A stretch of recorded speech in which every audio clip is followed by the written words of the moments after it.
Welcome to Dialogue. China's private sector will receive a major boost as part of the plan of an important high-level conference. Based on the result of the third plenary session of the 20th Central Committee of the CPC in mid-July, China will bolster private sector confidence and provide more support to private enterprises in high-tech industries and make it easier for them to participate in national projects. And U.S. business executives, concluding a visit to Beijing, have highlighted their strong interests in the outcomes of the meeting and also stressed the importance of intertwined bilateral economic ties. What new incentives will we see in China's private sector? How will they help develop the economy? And what role does the private sector play in China's goal to build a high-standard market economy? Join us for our discussion today from Beijing. I'm Xu Qinduo.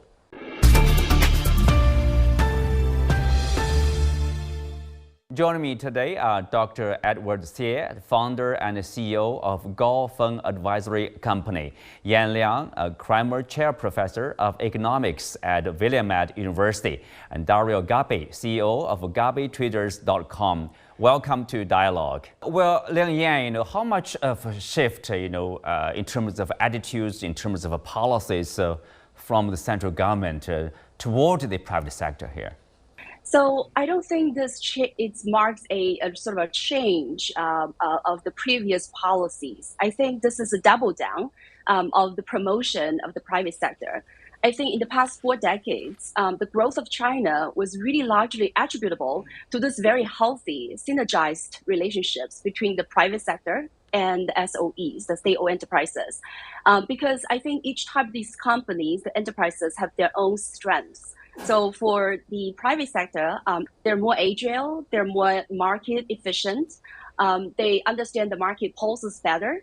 But at the same time, I think state-owned enterprises, especially in the upstream industries like finance and like some of the basic research and some of the industrial materials and so on, they have played a really important role because they are much more long-term oriented.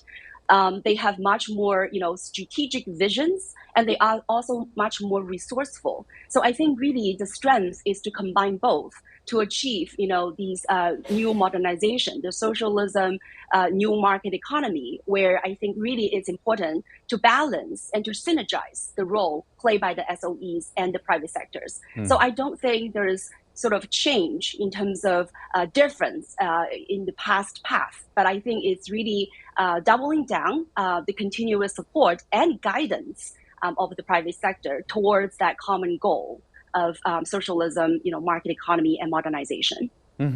Dario, do you agree this is doubling down to spur basically the development of the private sector? Or you can see, some would say, government realize the important role played by this private sector. We need to do more to support this sector. I certainly agree. And I think the reform is a continuation path, and it's an adjustment in a way to develop a fairer and more dynamic market environment. It is an increased recognition, a return perhaps to the recognition of the role that private companies can play in accelerating research. Now, this is going to play out in the green economy, in cyber and digital development, and in Internet of Things, IoT development. These are areas where quick adaptability is required, quick recognition of changes in the market. So certainly private sector industry can react more quickly, they're more agile, as we were pointed out. But in that sense, they help and support SOE future development in those areas. So it's a change in balance, not a change in direction. Not change of direction. Edward, for those who are not familiar with the Chinese economic situation, tell us more about that. China often says, this SAOE, state-owned sector, is the backbone of the economy. Private sector equally important. Tell us more about that. How different is that from, say, regular sense of a market economy?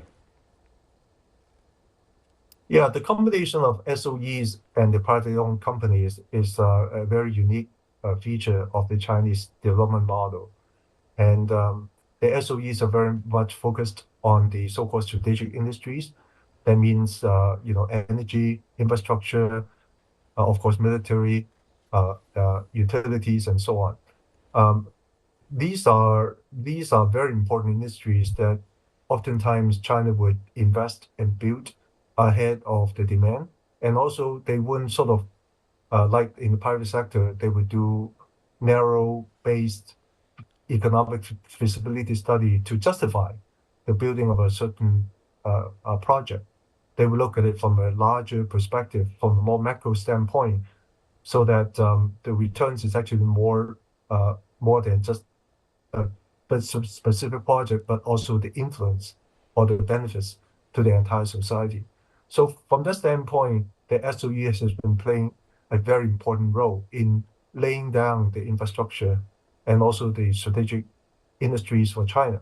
Whereas at the same time, the privately owned companies, as we already been talking about, is that they are generally much more entrepreneurial and much more market oriented. They're very good at identifying opportunities and go fast and capture the opportunity and turn the opportunity into real businesses. And so a lot of what we have seen in the last, let's say, a couple of decades in China is driven by this capability of the privately owned company. So the combination of both actually is what makes China's economy work. Of course, where is the balance? How do you actually make the right balance? It is, of course, it's an art. There's no science behind it. But I think so far, Beijing has been doing the balancing quite well. I think this time, as you said, the third plenum is trying to move the dial again for this combination. Dario, an interesting quote from a professor from Renmin University, Mr. Liu Junhai. He said, I quote, we should reject state-owned companies portraying themselves as heroes, private sector companies portraying themselves as victims, and multinational corporations acting as if they have the right to dominate. What's your response to this comment here? His comments regarding multinationals is very accurate, but it's not a problem confined to China. Multinationals avoid paying the relevant tax. They bully countries like Canada and Australia. So dealing with this requires different solutions to those that are used to resolve the state-owned versus private sector perspectives. I think the heroes and victims discussion interferes with progress. Private sectors are always victims until they become big enough to survive, and then they become predators. The focus should be on the synergy, on how each group can best deliver benefits to the society. And that's one of the key differences between the Chinese economy set up and, let's call it, Western economies. There is a greater emphasis on the social benefits of economic activity. So it requires a synergy between those three groups. And from time to time, the balance will shift too far to one side or the other. But as the third plenum is showing, there are also adjustments to bring those balances back into a more equilibrium. Edward, if you look at the recent data for industrial profits, for example, overall, the industrial profits here in China rose at a faster pace, let's say in June. That's 3.5% growth year on year for the January-June period. If you look at the state-owned firms, so their number is 0.3% year on year. And for the foreign firms or multinational national companies, it's 11% rise. And the private sector, it's 6.8% growth. So based on this data, how do you see the development of the private economy in China here? Yeah, let's take the SOE first. SOE's numbers is the lowest among the three. I think it's because, number one, SOEs, as we discussed already, they have social responsibility in addition to the commercial responsibility. So along the way, they have to pay some of their attention to making sure that social responsibility is fulfilled. So that may have hurt their commercial returns. The other is that, with the governance and the way that they organize themselves, very oftentimes SOEs are not as reactive to market changes as the POEs, privately owned companies, or the foreign companies. So I think the number of the SOE is not a surprise to me. On the other hand, for the foreign companies, I think over the years, the foreign companies have found out that, while the China market has been expanding for them, the intensity of competition also has been increasing. And in fact, in many sectors, the local Chinese companies has become very intensively competitive with the foreign companies. So for foreign companies, over the last 2 years, they've been trying to figure out what is their new China strategy, or should they adjust the China strategy in order to continue to capture the potential of the China market, but at the same time try to defend against the local competition. In my view, the numbers that we have seen is perhaps a result of two things. One is that perhaps the starting point is low, therefore the percentage increase can be high. The other is that, in fact, it also shows that foreign companies are still very competitive, or can be very competitive in China, despite what some people have said that foreign companies are no longer competitive in China. In my consulting experience with a lot of foreign companies, I believe that many foreign companies are still very competitive in China.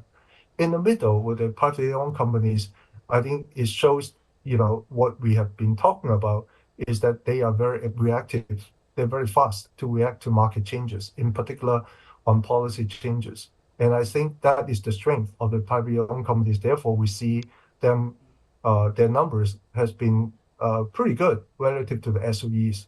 That's how I would analyze the three numbers. Yan Liang, here's a question here. We are talking about, earlier you mentioned about, China is redoubling efforts in terms of developing the private sector. But of course, out of this session, the meeting, there's a decision adopted at the plenum, which says that China will formulate a private sector promotion law. If the private sector is healthy enough, why do we need such a law to boost further boost, let's say, the private sector here? The business environment is always changing. The economy structure is always changing. And now we're also seeing more and more private enterprises investing abroad. And that's why we need to continue to improve the laws so that we provide safeguards and also very important guidance for these enterprises. And I think it's also very helpful when it comes to implementation, right? So when we codify these and write these rules into laws, that really help to provide a transparent environment for law enforcement, for law implementation. So I think that's why it's important to have these laws and continue to support private enterprises. And I very much agree with what Edward was saying. These profits numbers simply show that these companies are competitive, and also debunk, right, this myth that China is no longer investable. In fact, I think China remains a very bright market, and as long as you have the technological advancement that you are following, these policy big direction guidance, I think entrepreneurs can thrive in China's markets. Mm-hmm. Edward, your understanding of this promotion law here, and how important is it in terms of further developing the private sector? It's very important. It sets the legal framework for more equality between the POEs and the SOEs. And Professor Lang Yan just mentioned some of the key elements. I totally agree with that. I think, over the last, let's say, a couple of decades, when the privately owned companies were trying to deliver, try to perform, in fact, a lot of times they were trying to do it without a proper legal framework. They just used the heart, or just to try to test the waters. And many times they get into situations that may not feel 100% comfortable. With a more proper legal framework, it will help the privately owned companies to decide on what to do and what not to do. It's going to help actually not only the private sector company, but also I believe it's going to also help the SOEs as well as foreign companies as well. Let's have a short break. We'll be back right after this.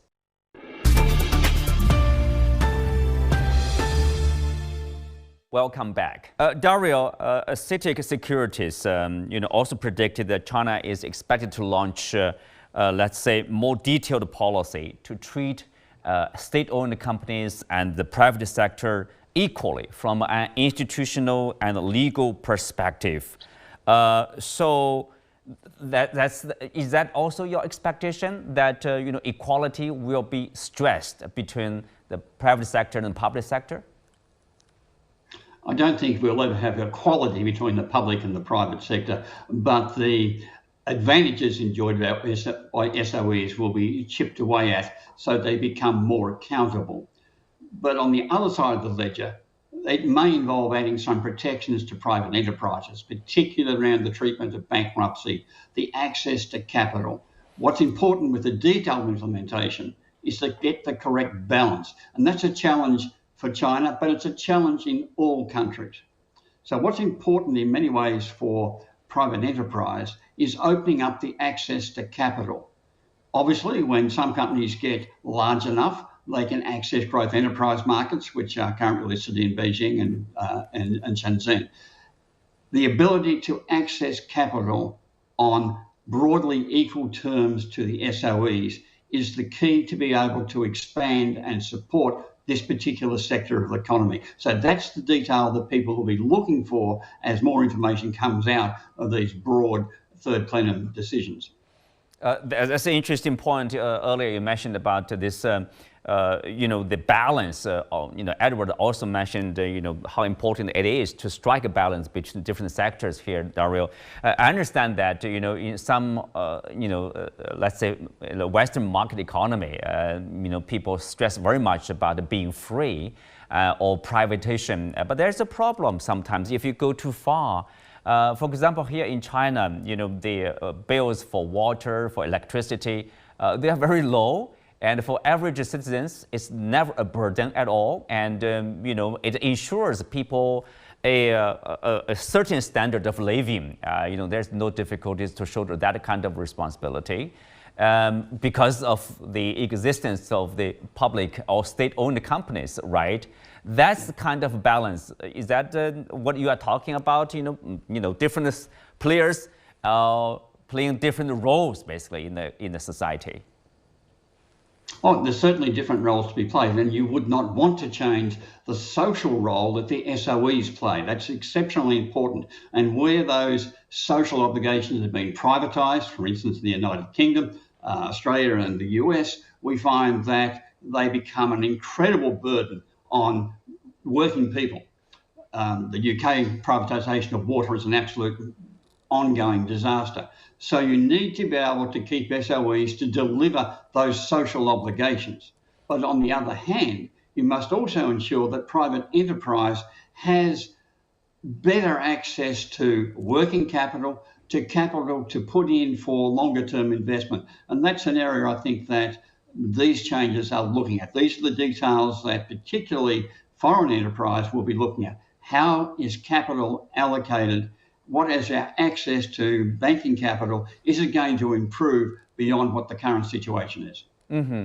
Edward, so the balance here, for the SOEs, they have the social responsibility. At the same time, of course, it would be better for them to make progress in terms of commercial interests. And for the private sector, they, not necessarily a social responsibility for them. There's no requirement. Of course, they would look at profit as a priority here.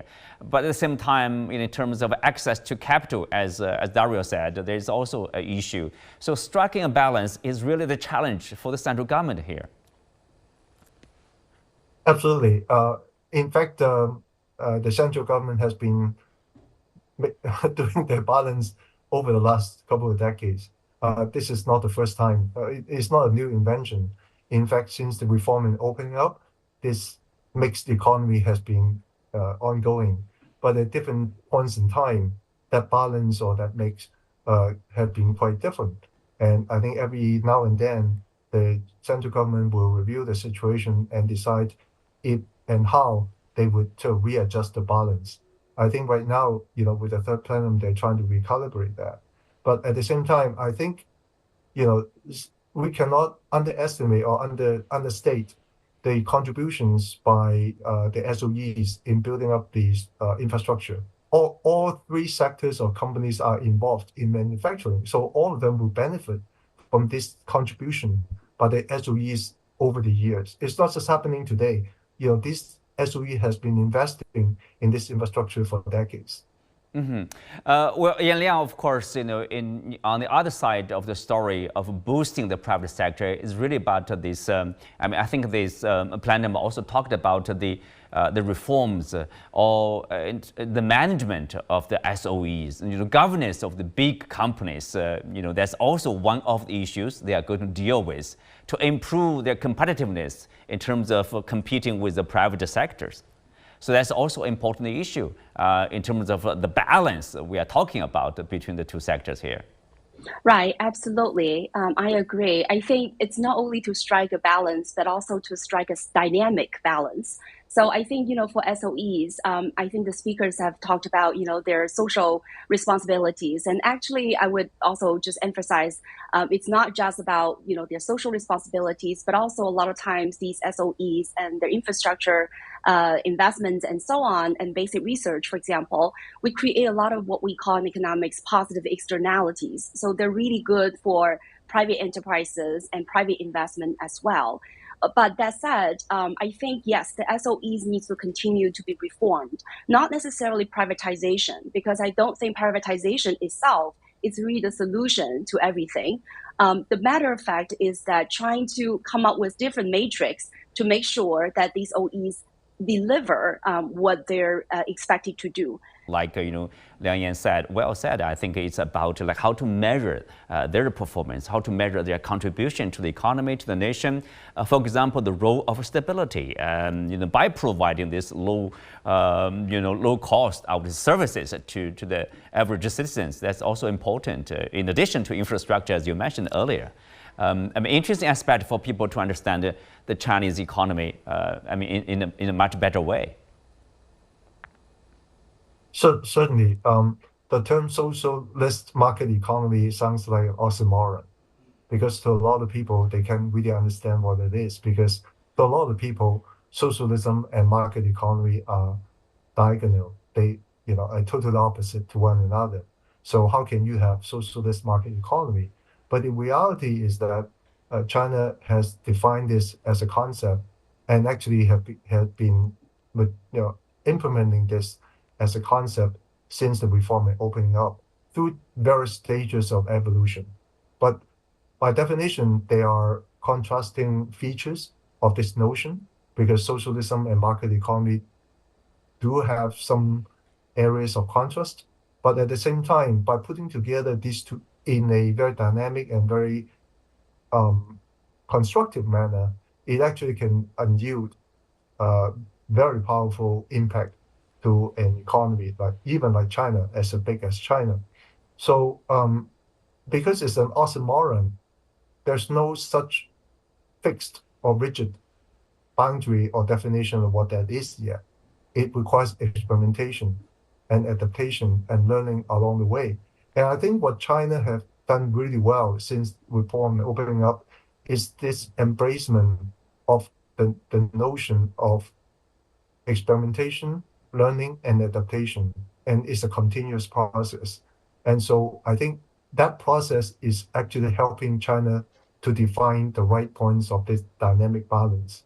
But that's how it works. And I think, perhaps people from other places need to understand that better, because they see the results of what China has been doing, and they try to attribute the result to what they believe in or what the knowledge is. But they have to really probe deeper into the bigger picture or the complete picture and really understand how that entire picture actually works. And by the way, that entire picture also evolves. Right. Dario, of course, high-level business executives from the United States went to China right after the third plenum. Obviously, there's a strong interest to understand what's the direction of the national development, what are possible policies of there. So we are seeing a strong interest in the China market from overseas. This is important. This is a significant pushback against the American move towards sanctions. So what they see is the third plenum is a continuation of steady economic and regulatory process. Big business likes stability, and the third plenum delivered it. And what's interesting, just going back a little bit to our previous discussion, is the West has discovered ESG. management, environmental, social, and governance factors, which in fact China has been practicing for many years since reform and opening up. So in many ways, the West is catching up to what China's been doing. And we're beginning to recognise that there are social responsibilities that come with business. The pursuit of profit by itself does not deliver economic and social success on the long term. And perhaps that's one of the reasons why foreign business is seeing the outcome of this plenum as being attractive in terms of a continuation of steady economic growth. Yeah, steady economic growth. Also, there's a survey, Dario, finding out that 40% of the survey respondents, most of them are from the other countries doing business in China. They are bullish on the prospects of the Chinese economy.